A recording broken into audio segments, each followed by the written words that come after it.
They say the OR never sleeps, but some nights it wakes up screaming. It was just past 11:45 p.m. when the graveyard shift clocked in at St. Damien's Memorial Hospital. The lights buzzed overhead with that low, humming flicker, the kind that always makes you feel like someone's watching, even when you're alone. The night started off normal, or so they thought. Nurse Rita was reviewing the schedule, sighing at yet another trauma case. Male, early 20s, she said, stab wounds to the chest, coming in 10 minutes. Dr. Irwin, a seasoned surgeon who didn't scare easy, just nodded. All right, OR3, let's keep it clean and quick. But down the hall, in the locker room, someone else had entered unnoticed. A tall figure, masked, dressed in surgical scrubs. But that wasn't a hospital-issued N95. No, that face, white, twisted, screaming forever in plastic silence, wasn't supposed to be there. Ghostface had entered the OR. The surgery began just before midnight. The trauma bay buzzed with tension. Madge prepped the meds. Joanne, the anesthesia tech, double-checked the vitals. They were used to pressure, used to life and death, but none of them were prepared for the lights to go out. Just a flicker first.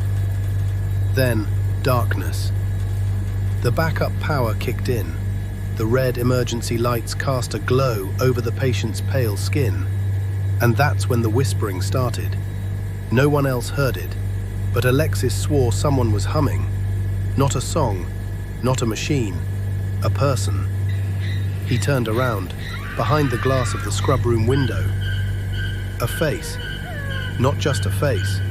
Ghostface, watching. Moments later, Joanne was gone. One scream, one flash of blood, then nothing. Madge pulled back the curtain, and all that remained was a trail of red footprints leading to the mop closet. The intercom crackled to life. "What's your favorite operation, Doc?" Dr. Irwin's face went pale. "Code Silver," he called out. But the doors wouldn't open. The OR was in lockdown.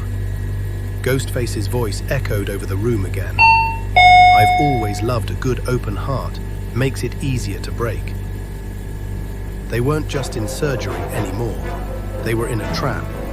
As the team scrambled for instruments, not to heal, but to survive, Ghostface stepped through the OR doors, like a surgeon ready for his turn, scalpel in hand.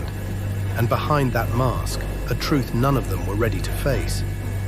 Because this killer, he knew their names, he knew their routines, and worst of all, he had been here before. Next time you hear a noise in the scrub room, maybe don't check it alone. To be continued.